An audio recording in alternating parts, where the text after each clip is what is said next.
If you have type 2 diabetes and you're tired of being told it's chronic and something you'll just have to manage forever, if your A1C is controlled but your medication list keeps growing or stays the same, and you know deep down you're capable of more than this, you're in the right place. This is the Diabetes Remission Roadmap podcast.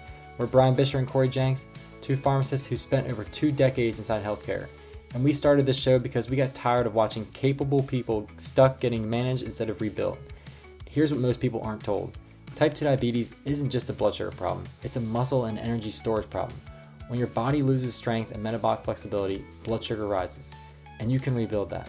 On this show, we break the scripts to say more meds are inevitable, you're destined to just manage, remission isn't possible, and instead we teach you how to build muscle, eat in a way that keeps you full, and regain control of your health again. No extremes, no shame, just practical strategies to help you move toward remission and lead your health again. Let's get to work. Welcome back to another edition of the Diabetes Remission Roadmap podcast. And Brian, we're going to hop into it here because a lot of people think their blood sugar struggles come from a lack of knowledge, but really a lot of the biggest problems are the things people don't realize they're holding them back. And today we're talking about 5 hidden blood sugar pitfalls that we see all of the time. Brian, it's good to see you. You too, Cory. Yeah. You too. Yeah, we're going to get into those. I'm personally nearing the end of Little League season. We have our last Little League game tonight. We had our second to last one last night. Lost a heartbreaker, got walked off.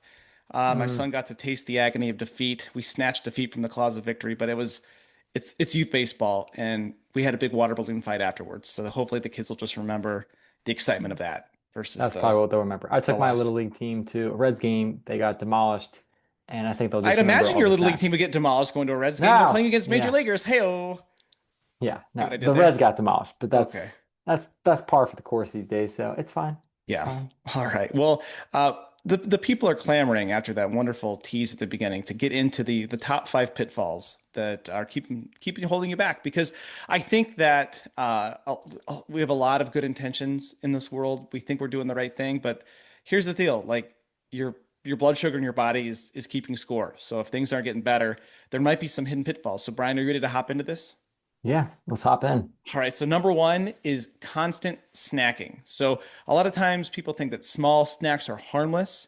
And they often have been told that you need to eat and snack throughout the day. But Brian, are these little snacks harmless? Sounds like a rhetorical question. I'm going to go with no, Cory. The answer is no. Okay. Would you like to explain why you think that might be, or shall I do it? I'll do it. Sometimes I don't know if you want me to talk based on how much you talk, but we're going to go with it. I would say, I mean, it depends on what you're snacking on. If you're snacking on celery all day, then yeah, that's harmless. If you're snacking on baby carrots, pretty harmless. But most people are not snacking on celery and carrots all day. So yeah, I hear this all the time. It's like, you got to keep your blood sugar stable. You got to snack throughout the day, small meals. I don't agree with a lot of that. I think if you're gonna, because what are we grabbing most of the time for snacky foods? We're grabbing chips, we're grabbing convenient processed packaged foods, packaged, yeah. And it adds up. The portion sizes add up, and before you know it, you really don't realize how much you're eating, and it just easily. I'm gonna throw it in there. I know that we debate about this all the time, but it puts you in a caloric excess, Cory, and that's not good. Well, also keeping your insulin high. Wow, we can both agree in our different ways of looking at it. So, yeah, when you're grazing all day, you're never getting truly hungry. You're constantly eating. And to me, the problem with snacking is it's a bad habit. When you're eating a real satiating meal, you really shouldn't feel hungry until your next meal. And so if you can get at the root of the issue, and Brian, no one has reached out to us about doing a drinking game where we say protein and fiber, but if they did, here's your chance, folks. But when you have a full satiating meal that's full of protein and fiber, it's going to fill you up and keep you full until your next meal. When we talk about having stable blood sugar, eating a food that doesn't spike it, but also doesn't let it drop is how you keep stable blood sugar. If you're needing to constantly snack to keep your blood sugar stable, it means that you're not accessing your stored glucose, your stored fat stores to fuel you. And so to me, it's not only just a physiologic issue, but I think a big thing for me is the habit. Do we really want to be in the habit where we have to eat 8 times a day? This was 12 years ago on our honeymoon. We went to Maui, and we were on some excursion, and we overheard someone in the back of the van like, "Can you believe they only fed us twice in the flight out? That was 6 hours, and they only fed us twice." And I was just, even at the time before I was deep into the world of type 2 diabetes and metabolic health, my wife and I were like, you're a grown man. Why do you need to eat twice in six? What is going on? And it's because people are riding the blood sugar roller coaster and not giving themselves the right fuel. Yeah. This reminds me of the question that I Googled that got me into fasting and health in the first place, which was why am I always hungry in the morning? I just remember clearly sitting in the ER one day and be like just so frustrated that I was constantly hungry and going down this rabbit hole of insulin, spiking my blood sugar, and chasing like these hormones of the hunger hormones, which you're basically training your body to be hungry all the time if you're eating all the time, because your Hmm. body learns to expect food at certain times. So my dog was always looking at me with eyes like googly eyes, like at 3:30, like I'm ready to eat because her hormones are just trained on that rhythm of timing. So if you're eating all the time, then it's going to train you to eat constantly. Yeah. And so I went down the rabbit hole though of Googling that. Turns out I was just eating a lot of things that were spiking my blood sugar up and down in the morning. You're throwing cortisol in the mix. I was working, I was trying to gain muscle, I was trying to gain weight. And it just ruined my focus at work. I couldn't focus. And so it's just not convenient to snack all the time. And I'm just gonna call you on this because we're trying to watch the language. One thing we coach our clients on, Corey, is to avoid using to labeling something as bad because we just want them to get curious, not have a positive or negative connotation to it. Because when you label habits as bad, you inevitably will then label yourself as bad for doing them. Mm. And we both know that that leads to a negative cascade of other choices. So let's just call it what it is. Positive, it's moving me in the direction of remission. Negative, it's moving me further away. So we'll call snacking a negative A habit. negative. Okay. Well, I was using it in terms of good, bad, like we used to say back in the day. Bad meant Yeah, good, I know. just to mess with Well, our I'm the brain. health coach, so Well, I what, changed this up. thank you, man. Well, and I think what you're talking about, and a great book on this I just read is called The Hunger Code by Jason Fung, and he talks about conditioned hunger. And I think that's certainly something that I have fallen into the trap of the post dinner snack is a certainly a conditioned thing that I've had since I was a kid, and your body just starts to expect it. But you can break that habit. It takes a lot of effort, but I'm going to tell you it is a great thing to do, and that's why it's one of the hidden pitfalls because when you're grazing all the time, your blood sugar never really gets a break. So, Brian, on the theme of hunger, let's move on to pitfall number two, and these are healthy air quote foods that keep you hungry. Now, we did a whole episode talking about health halos and ideas that things that are labeled healthy or there's certain language to make it seem healthy but actually are not great for blood sugar. And so this is things like granola, processed foods, snack bars, even protein cookies are are a thing. There's protein in everything now. There's protein foam. There's protein air. Um, so health halo. Can you explain why by focusing on health halo foods you might be doing yourself a disservice for your blood sugar? Well, first of all, I was going to say, what is granola? Was the answer, Corey, for 300. But to the Smoothies re, is another yeah, one. smoothies, smoothie bowls, which you didn't even know were a bowl. So what was the question again?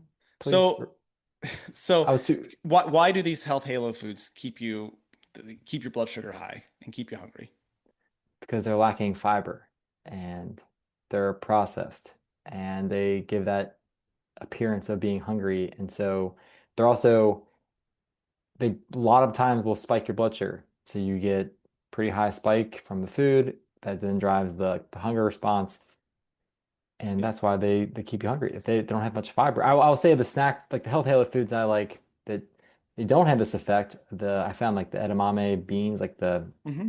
roasted edamame beans are a great resource. One of our clients we were talking through like what like planning for graduation and there's gonna be a lot of food there. It's gonna be crap and it's gonna like the irony of the food that's provided at these graduations is a bunch of processed food that essentially just makes you tired and not be able to focus anyway. It makes you doesn't even satisfy your hunger, like donuts and pastries. Like there's nothing actually satiating there and talking about like how can she plan, what can she bring, and came up with the idea of some edamame beans and like beef jerky stick, and those would just be very easy to take on the go. I myself, as you know, bought a pack of those on the way out to see you. I It lasted the flight there and the flight back because it was so filling couldn't even finish the whole bag in one sitting.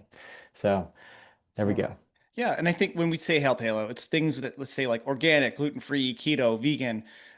despite these labels, they can be filled with all kinds of processed ingredients that don't help you with your blood sugar and keep you hungry all the time. So it's it's not just foods that are overtly filled with sugar and extra energy and carbs. And just because it says it's healthy on the label, doesn't automatically mean it's going to be filling, because these foods just won't satisfy you. So, all right, we've hit two. Let's head on to number three. Brian, number three is thinking that exercise only counts if it's hard. Oh, this is a good one. We've worked through this a lot with people. They think that it doesn't count. They don't can't do it if they don't have the time to go do like a 45-minute, hour-long workout at the gym, then might as well not even do it. Yeah, the truth is exercise, it's meant to be progressive and train your body.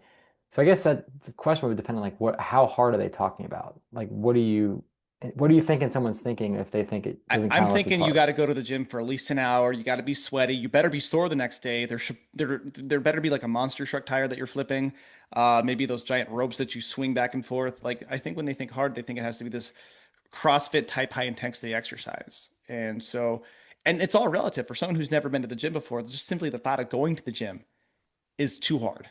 And Yeah. so they think they have to go to the gym, they have to do everything right. When in reality, like we're gonna talk resistance training all day, but we preach 15-minute workouts twice a week.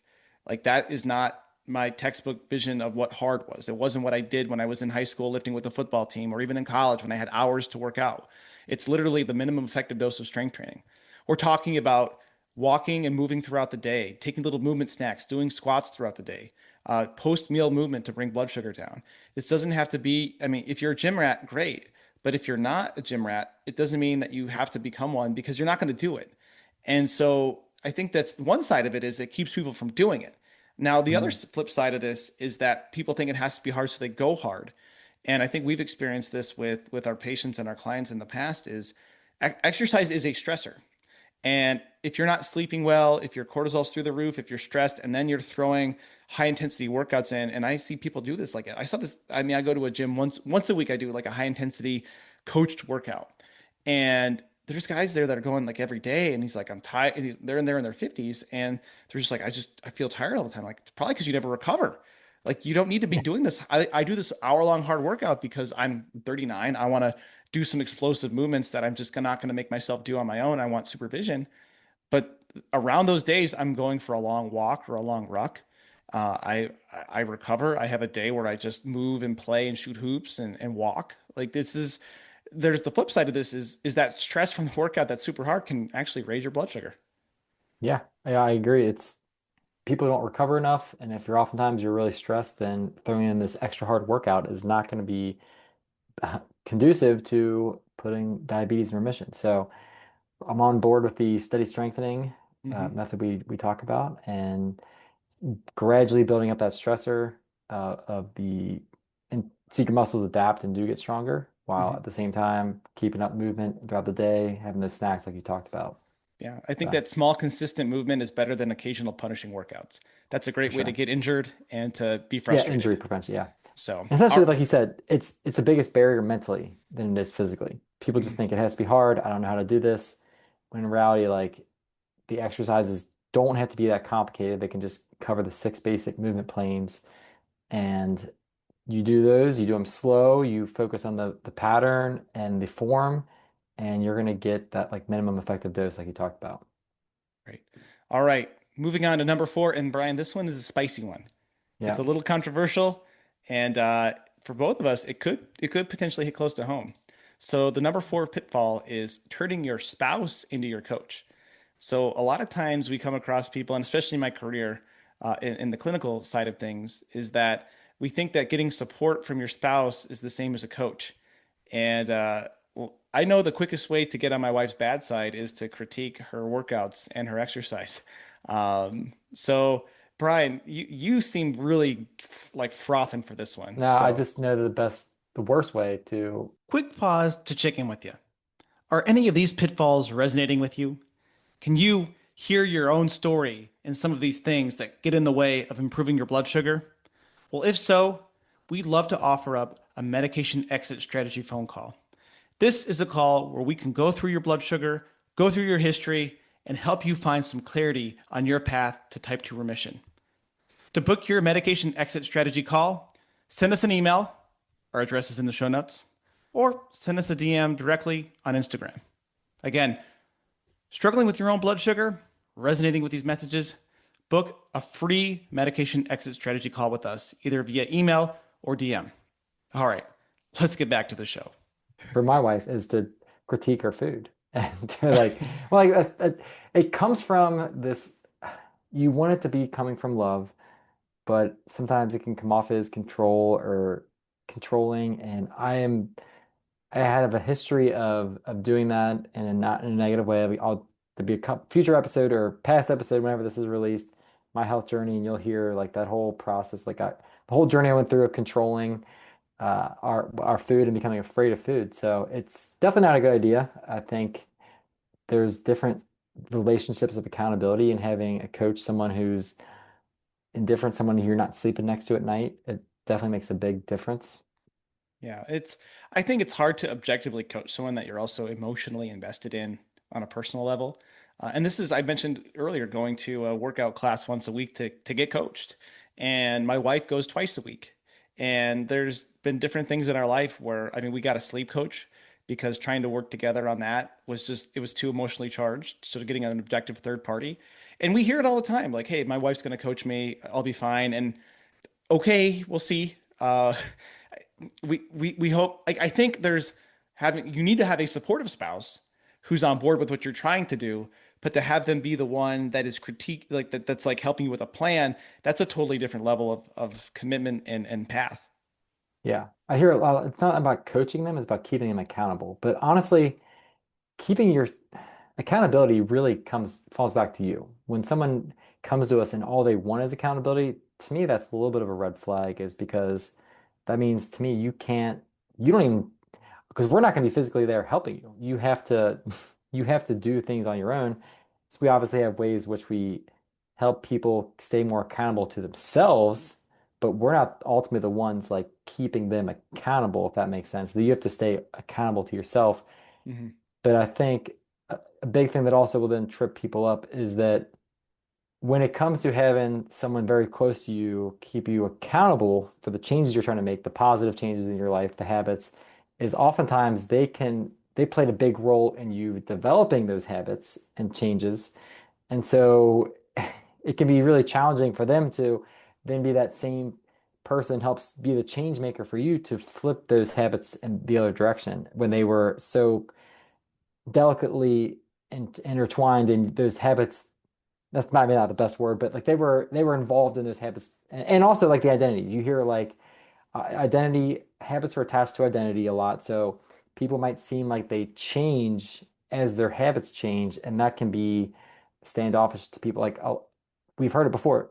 Sometimes spouses or significant others don't want you to change because it can shine more of a negative light, shine a brighter light on their negative habits that they think they should change. So there's a lot of things that are, I think, potential red flags there with this Brian, we're not strategy. even married, and you're making me uncomfortable with that. Those truth bombs are hitting me. Yeah, there's a lot of emotional stuff that goes underneath that, and so to entangle your spouse into your coaching on your diabetes journey, could it work? Sure. Do we recommend it? No. Have we seen it fail? Absolutely.